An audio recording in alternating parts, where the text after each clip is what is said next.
After becoming a member of the Virtual Universe Company, one's status is not fixed.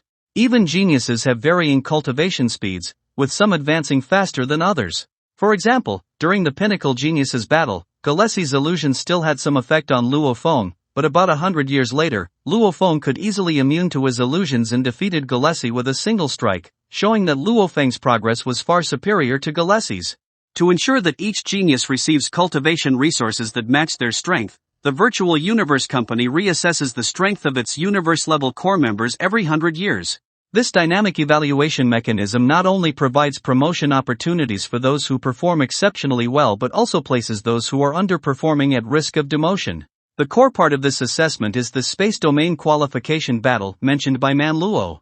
Did you notice in the latest episode preview the appearance of a minotaur and a creature resembling Medusa? Does this make you wonder if Luo Feng has already entered the territory of the demon tribe? In fact, all of this takes place in a special challenge location set up by the Virtual Universe Company, the Heavenly Mountain. This is a place where members can be promoted due to their outstanding performance. In order to quickly resolve the crisis of the Zerg Hive, this is undoubtedly the perfect opportunity for Luo Feng to rapidly become a member of the primordial space domain. However, the difficulty of the Heavenly Mountain challenges far exceeds that of the Heavenly Bridge because it consists of 3 levels. Each level has 3 gatekeepers, a controller, an illusionist, and a warrior. They not only cooperate seamlessly but also have 10 times the strength of the previous level's gatekeepers. Even if the strength of the gatekeepers and challengers is similar in the first level, passing through the level is nearly impossible unless the challenger's realm exceeds the current level. For example, to pass the universe-level Heavenly Mountain, one must have at least the Domain Master level of strength. To pass the Domain Master level, one must have the strength of a World Master. It is important to note that the realm referred to here is based on the Virtual Universe Company's standards, not the typical warrior's measurement, or else it would seem too easy for core members. Although Luo Feng's progress has been astonishing, controlling the Sword World and using the Shadow Blade of the 7 Exquisites at the same time made it difficult for him to perform at his peak.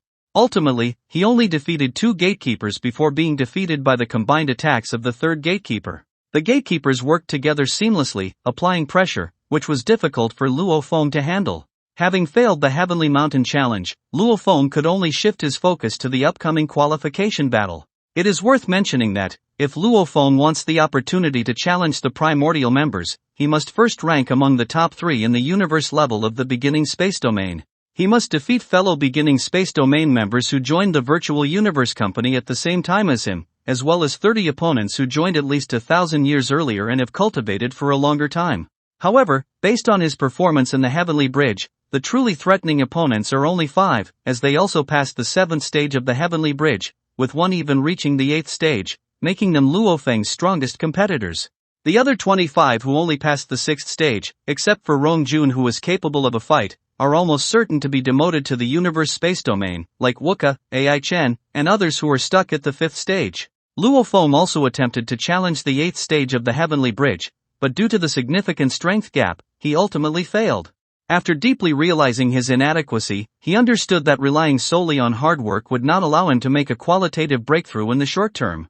Therefore, Luo Feng decided to accept another cultivation task. He knew that each cultivation task hides certain opportunities, just like the trials in the Blood River world, but the premise is that one must survive. If it were Uka or Rong Jun, they would have either barely completed part of the goal by lucky acquisition of a Blood River crystal or would have died at the hands of a domain master while trying to steal one. Before the task began, Luo Feng continued to focus on intense cultivation, delving into the study of the original law and secret techniques, while also attending lectures from the immortal kings in the virtual universe.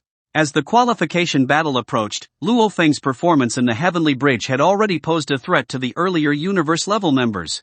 Naturally, they were reluctant to give up the opportunity to enter the primordial space domain, so they tried to probe or challenge Luo Feng to learn his trump cards and prepare for the qualification battle. However, most of those who challenged Luo Feng were members who were destined to be excluded from the primordial space domain.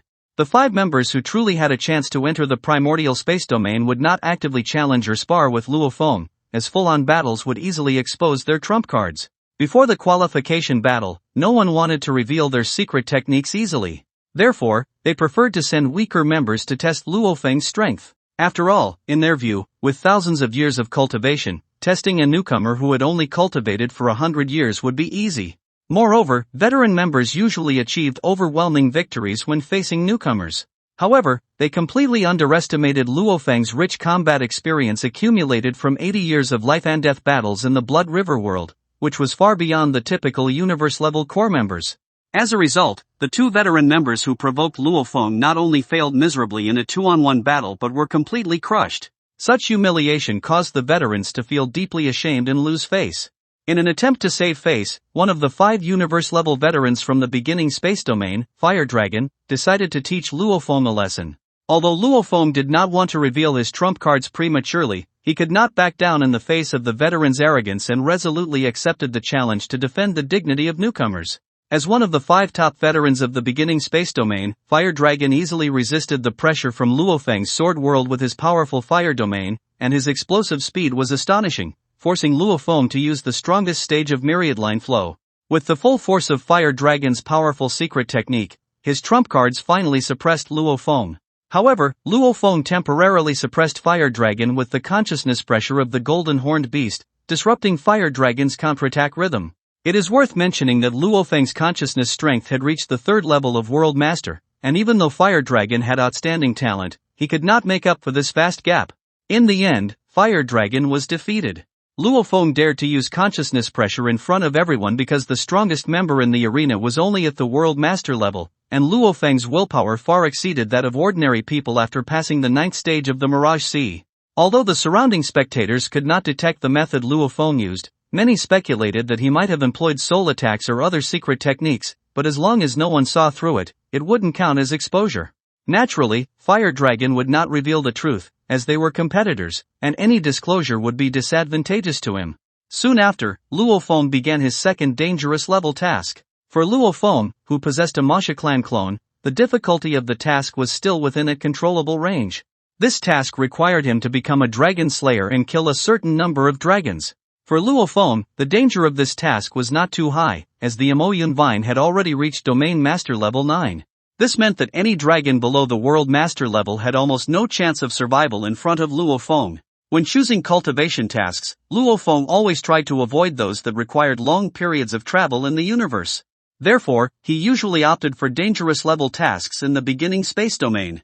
After completing all 5 dangerous level tasks in the beginning space domain, Luo Feng decided to challenge himself and chose a desperate level task, a task far more challenging than those in the Blood River continent, with a death rate of 90%. When the immortal King Jinyan learned that Luo Feng planned to accept the desperate level task, he was shocked. After all, Luo Feng was one of the few proud disciples he had over the years.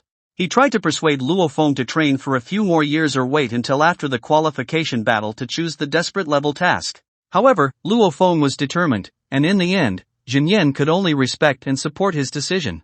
I hope the scene seen in the preview is indeed the part where Jinyan tries to persuade Luo Feng, and the battle between Rongjun and Luo Feng should be a sparring session to test their cultivation progress over the past 100 years, rather than the actual qualification battle. Otherwise, we would miss the crisis and opportunities that Luo Feng faces in the Demon Sound Mountain. Additionally, from the preview, I noticed that Bolin suddenly went offline during his battle with Luo Feng. Based on the dialogue, if what was shown in the preview is indeed the qualification battle, then according to the novel's direction, Bolin is likely to replace a character and perish in the final battle of the qualification battle due to the desperate level task. In any case, I hope the production team does not cut the Demon Sound Mountain scene, as it would be a great loss to the entire story. Are you curious as to why, even if geniuses encounter danger and unfortunately perish during cultivation tasks, strong individuals do not reverse time to revive them? The reason is that there are many geniuses, and they are just one among many.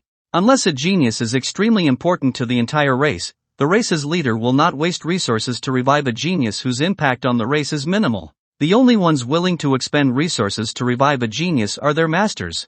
However, even their masters cannot do this easily.